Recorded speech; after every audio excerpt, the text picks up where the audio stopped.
ہم سنیوں پر کفر کا فتویٰ داغنے کے شوق میں ساجد خان کوڈو نے اپنے ہی اعلیٰ حضرت حاجی امداد اللہ مہاجر مکی صاحب کو کافر ہی نہیں بلکہ اکفر ثابت کر دیا۔ وہ اس طرح کے ارواح ثلاثہ کے صفحہ نمبر 151 پر دیکھیں، دیوبندیوں نے لکھا ہے کہ حضرت حاجی صاحب کے اندر اس قدر حسن ظن تھا کہ اتنا کسی کے اندر نہیں دیکھا۔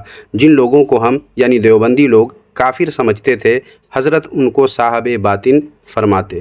اب سوچ لیجئے سامعین و ناظرین کہ دیوبندی کس کس کو کافر سمجھتے ہوں گے؟ ان کو ان کے اعلیٰ حضرت صاحب باطن یعنی اللہ والا کہتے تھے۔ لیکن اب ساجد خان کوڈو کا یہ فتویٰ دیکھ لیجئے۔ دیکھیں ساجد خان کی یہ کتاب جس کا نام ہے دفاع اہل سنہ والجماعہ، اور اس کی جلدوم کے صفحہ نمبر 84 پر دیکھیں ساجد خان لکھتا ہے کہ کتب فقہ میں مرقوم ہے کہ جو کسی کافر کے کفر میں شک کرے وہ بھی کافر ہے۔ تو جب شک کرنے والا کافر تو مسلمان کہنے والا تو اکفر ہوگا۔ مگر سامعین دیوبندیوں کے اعلیٰ حضرت تو صرف مسلمان ہی نہیں بلکہ صاحب باطن کہتے تھے۔ تو کیا خیال ہے دیوبندیوں، کچھ بولو گے اپنے شوق تکفیر پہ؟ تمہارے ہی مولوی ساجد خان کوڈو کے فتوے سے تمہارے اپنے اعلیٰ حضرت کافر ہی نہیں بلکہ اکفر ثابت ہو گئے۔